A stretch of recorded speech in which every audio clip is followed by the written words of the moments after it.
ഞാൻ നിഷിത സുരേഷ്. വിശദമായ വാർത്തകളിലേക്ക്. സമൂഹത്തിലെ അനാചാരങ്ങൾ ഇല്ലാതാക്കണമെന്നും ക്ഷേത്ര ദർശനത്തിലടക്കമുള്ള അലിഖിത നിയമങ്ങൾ ഇല്ലാതാക്കാൻ സർക്കാർ നിയമ നടപടികൾ സ്വീകരിക്കണമെന്നും ശ്രീനാരായണ ധർമ്മസംഘം ട്രസ്റ്റ് ഈ ആവശ്യമുന്നയിച്ച് ഫെബ്രുവരി 21-ന് കോഴിക്കോട്ട് ആചാര പരിഷ്കരണ പ്രാർത്ഥനാ യാത്ര നടത്തുമെന്നും ഭാരവാഹികൾ അറിയിച്ചു.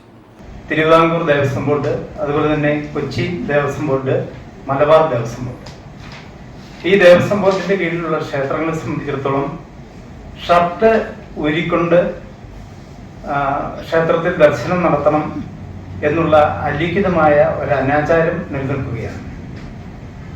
നമുക്കറിയാം, നമ്മുടെ രാജ്യത്തെ പരിശോധിക്കുമ്പോൾ മറ്റ് സംസ്ഥാനങ്ങളിലെല്ലാം ഷർട്ട് ഇട്ടുകൊണ്ട് തന്നെ ക്ഷേത്രപ്രവേശനം അനുവദിച്ചിട്ടുണ്ട്. എന്നാൽ നമ്മുടെ സംസ്ഥാനത്ത് ഇപ്പോഴും ആ ദുരാചാരം നിലനിൽക്കുകയാണ്.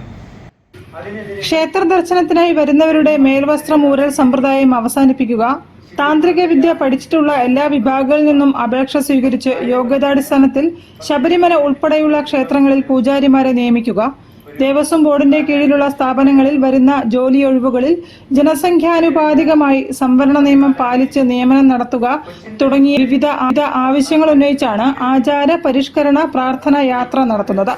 കേരളത്തിലെ പ്രധാനപ്പെട്ട ദേവസ്വം ബോർഡ് ആസ്ഥാനങ്ങളിലേക്ക് പ്രാർത്ഥനാ യാത്രയും യോഗം ചേർന്ന് മെമ്മോറാണ്ടം സമർപ്പണവും നടത്തുന്നതിന്റെ ഭാഗമായി ഫെബ്രുവരി 21-ന് ഗുരുധർമ്മ പ്രചാരണ സഭയുടെ നേതൃത്വത്തിൽ എരഞ്ഞിപ്പാലം മലബാർ ദേവസ്വം ബോർഡ് ആസ്ഥാനത്തേക്ക് പ്രാർത്ഥനാ യാത്രയും മെമ്മോറാണ്ട സമർപ്പണവും നടത്തും.